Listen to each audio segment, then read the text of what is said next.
O símbolo mais reconhecível do cristianismo hoje é a cruz.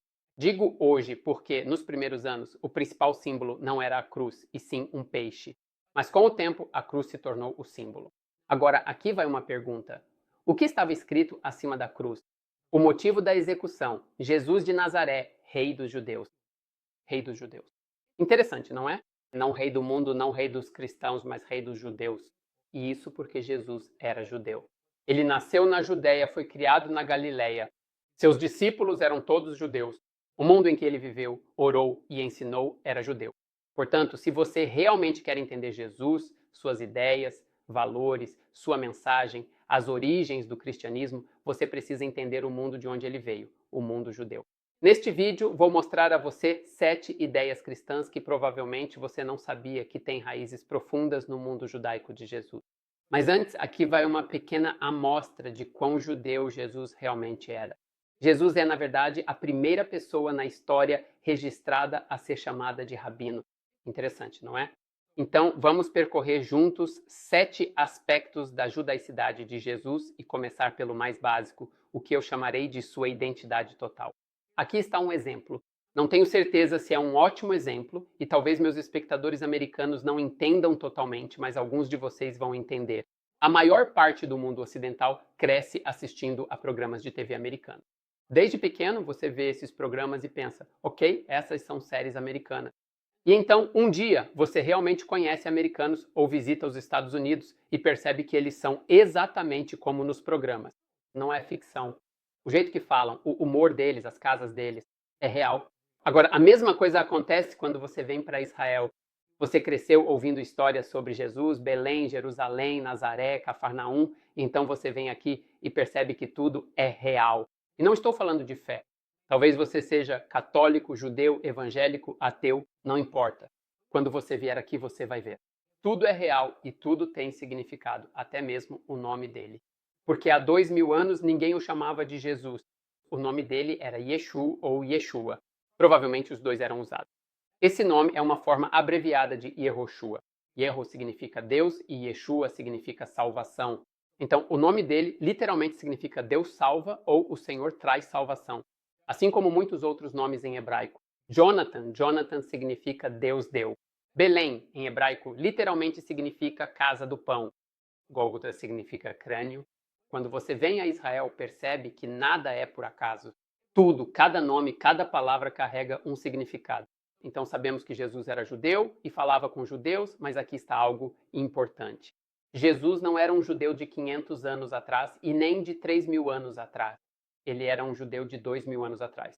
E se você quiser entender o Novo Testamento, precisa entender a sociedade judaica como ela era naquela época. E aqui está a coisa mais importante. Não existia apenas um judaísmo na época. Se você for tirar uma coisa deste vídeo, que seja isso. Não havia um judaísmo unificado contra o qual Jesus se rebelou. Não é que todos os judeus acreditavam em uma coisa e Jesus veio e disse: eu tenho uma ideia diferente, e eles responderam: não, obrigado, vá começar uma nova religião. Não, há 2000 anos, no final do período do Segundo Templo, o mundo judaico era profundamente dividido. Havia grupos com crenças totalmente diferentes. Pergunte a qualquer judeu hoje se ele acredita na vida após a morte e ele dirá: claro. Mas há 2000 anos, os sacerdotes, as pessoas que administravam o templo em Jerusalém, o local mais sagrado do judaísmo, não acreditavam na vida após a morte. Quando você vier a Israel, seu guia turístico vai falar muito sobre esses diferentes grupos. E eu sou um deles, e com razão. É um dos períodos mais fascinantes da história judaica. Massada, Qumran, Jaffa, Cesareia, a Galileia e, claro, Jerusalém. Esse era o mundo em que Jesus vivia. Ele não veio e disse: vocês, judeus, pensam isso, mas eu digo aquilo.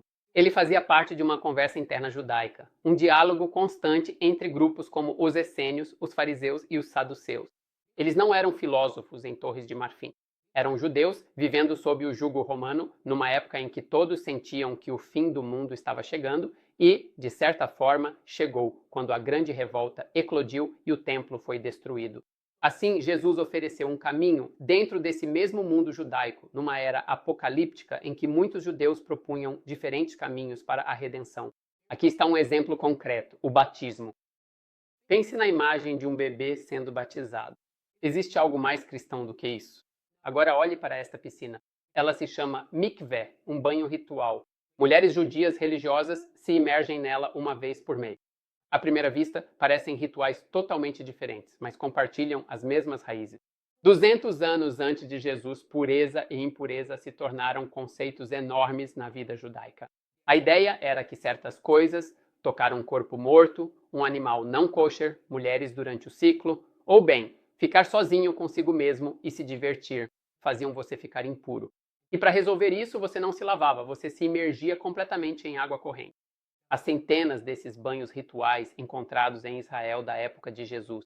Então, quando Jesus diz, nada que entra numa pessoa de fora pode torná-la impura, o que sai de dentro é que a torna impura. Ele está falando diretamente sobre esse mesmo conceito judaico de tuma e tahará, impureza e pureza. Ele está redefinindo isso espiritualmente, mas ainda dentro do mesmo contexto. Mesmo para ele, o batismo por imersão é sagrado.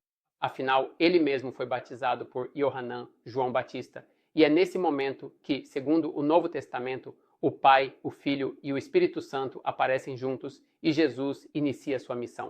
Do batismo, vamos passar para o próximo elemento, lugar e significado. Onde João batizou Jesus? No Rio Jordão, certo? Mas onde exatamente? Próximo a Jericho, Jericó.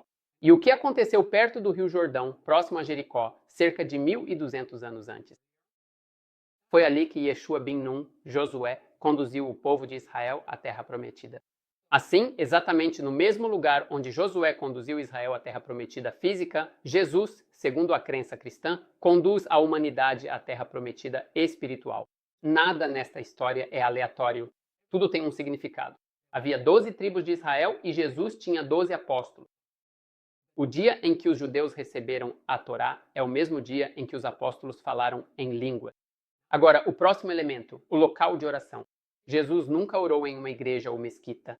Esses lugares ainda não existiam. Ele orava em sinagogas e subia ao templo em Jerusalém, como todo judeu. Podemos apontar vários momentos no Novo Testamento, quando ele era bebê, menino e adulto, em que visitou o templo, mas há uma pintura que resume tudo.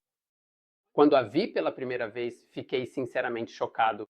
É de Maurice Gottlieb, um brilhante pintor polonês-judeu que morreu com apenas 23 anos. Eu nem sabia que era permitido ser tão talentoso, tão jovem. A pintura se chama Jesus na Sinagoga. Nela, Jesus está de pé no bimá, envolto em um talit, lendo os rolos sagrados. Estamos tão acostumados a ver Jesus através da arte cristã europeia, mas aqui ele aparece exatamente como era, um judeu usando um chale de oração. E quando você pensa sobre isso, faz todo o sentido. Jesus rezava em sinagogas. O último elemento que mostra o quanto Jesus era judeu foi o seu ensinamento. Existe aquele versículo famoso. Jesus diz que não veio para abolir a lei, mas para cumpri-la. Agora, não estou aqui para apagar as diferenças entre o judaísmo e o cristianismo. A crença de que Jesus é o Filho de Deus e de que o Messias já veio é central para o cristianismo e algo que o judaísmo simplesmente não aceita. Mas aqui está outra citação do Novo Testamento que surpreende muitos judeus. Quando Jesus é questionado sobre qual é o maior mandamento da Torá, o que ele responde? Ele diz, acredite em mim, eu sou o Messias? Não. E vou dizer isso em hebraico porque vai surpreender os israelenses. Ele disse, Shema Israel, Hadonai Eloheinu, Hadonai Echad, V'hadavar Sheni, Le'ata lerei aka kamocha. Ele diz, ouve, ó Israel, o Senhor nosso Deus, o Senhor é um. E o segundo é este, ame o seu próximo como a si mesmo. Não há mandamento maior do que estes. Incrível, não é? A grande ironia da história é que o homem que se tornou o símbolo de outra religião permaneceu, durante toda a sua vida, inteiramente judeu. Se você realmente quer entender Jesus, venha aqui. Venha para a Galileia, caminhe pelas ruas de Jerusalém, fique às margens do Rio Jordão, percorra o mesmo caminho onde pescadores judeus andaram, ouvindo as palavras de Jesus. Já mencionei que você deveria visitar Israel? Aliás, o inverno e a primavera são as melhores estações. Confira meu site. Também recomendo excelentes guias. E se você não puder vir, eu tenho meu curso sobre Jerusalém. Tudo o que eu ensino na cidade, online. Assim você ficará mais inteligente e apoiará o canal. É uma situação em que todos saem ganhando. Os links estão abaixo. É muito bom fazer um vídeo que não seja político. Eu realmente deveria fazer mais desses. Até a próxima. Yalla, tchau.